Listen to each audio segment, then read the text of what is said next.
Hey everybody, it's Joe Perugino again. This is day 2 of 100 days of making comics. A little social media experiment, I guess, or phenomenon, you want to call it, that I'm doing with a bunch of fellow artists. The two of them, the biggest ones, two of my biggest influences were Kevin Cross and Scott Serklin. You can check out their they're doing the same thing, so you can check them out on YouTube as well. So this is a little bit different from what they're doing, obviously, because I'm doing mine from my car on my commute to work, only because this is the only time I could actually do this. And I don't know how much drawing time I'll get in to be able to show you, or how much time in front of the computer, or how much of that process I'll be able to show. But what I can do is I can tell you story. I can work out a lot of the story in my head while I'm driving and share it with you guys and get your feedback and see what you guys think. Like I said yesterday, the story is it's a zombie story, but it's not your typical zombie story, humans versus zombies. It's actually, the story's based on the zombies, and they're these sentient beings who think and go to work and live their lives, but there's a danger in their new world. The story takes place 13 years after the zombie apocalypse. Everybody's basically a zombie, and if they're not a zombie, they're a human in hiding. So the story takes place like that, and the story's based on three teenage zombie boys who get infected actually by a human. So it's a twist like that. It's a different angle from what you're used to hearing about, which I think is pretty cool and I'm excited about. But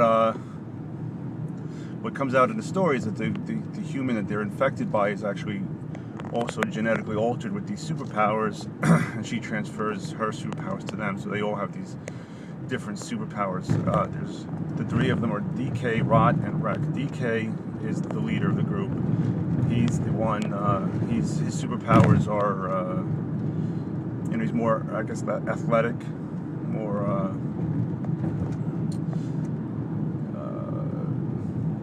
He's got like. He's more the extreme sports type guy. He turns into like an extreme sports nut, skateboarding and stuff like that. He's like more, he has his hands shoot out from his body. He's the active guy. Rot is the big lunky guy, and he has these super strength powers. He's not all very smart, but he's got whatever he lacks in brains, he makes up for in muscle. And Wreck is the fragile, beat up zombie guy, but he's got like super intelligence. He's like really smart. Problem with Wreck is that he doesn't have a jawbone, so he can't really talk. How he does talk though is through these new superpowers of his. He talks telekinetically, because he could just project his thoughts to his fellow zombies, so they doesn't have to speak. But he's the one who comes up with all the gizmos and gadgets and stuff like that. So those are his powers. And the girl who they get bitten by, her name is Rue. R-U-E, Rue. And again, like, she was genetically altered when she was a baby, so she has these immune to zombie bites, so she can't turn into a zombie.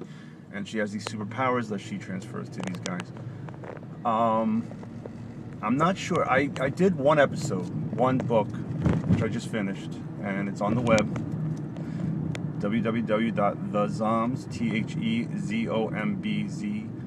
THEZOMBZ.com. You can check it out there. The entire episode is there. I'm pretty happy with it. I like the story. I think it's a pretty good. It's a pretty good first issue, introductory thing.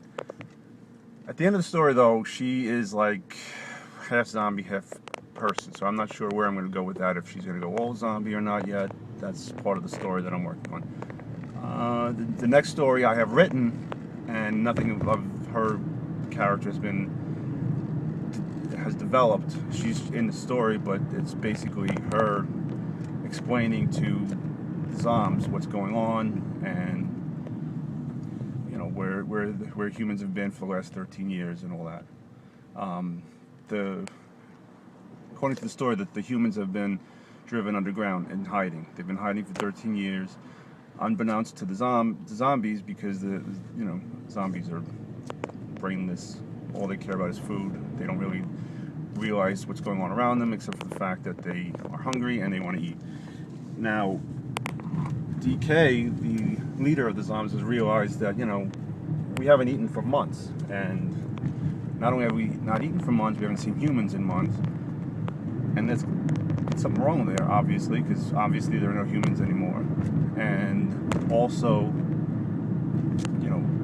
zombies, if we haven't eaten in months, how are we still alive? So obviously zombies don't need to eat, or they don't need to eat to live. So what's the story there? They find Rue, who explains to them that yes, the humans have been hiding, but they've also been losing a lot of humans, and they've also realized in their journeys to the outside world that the zombies are actually dissipating too, as well. There aren't as many zombies as there used to be. So there's the mystery there. Yesterday I said I didn't want to give away the story too much, because I'd rather have it out in print and in the book.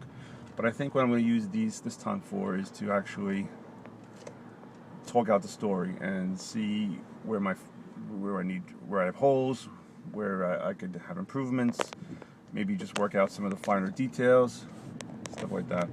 So I think I've spent enough of your time today, and again, I am driving, so I'm getting on a parkway soon. Hope you enjoyed this. Hope you got something out of it, and I will see you tomorrow. All right.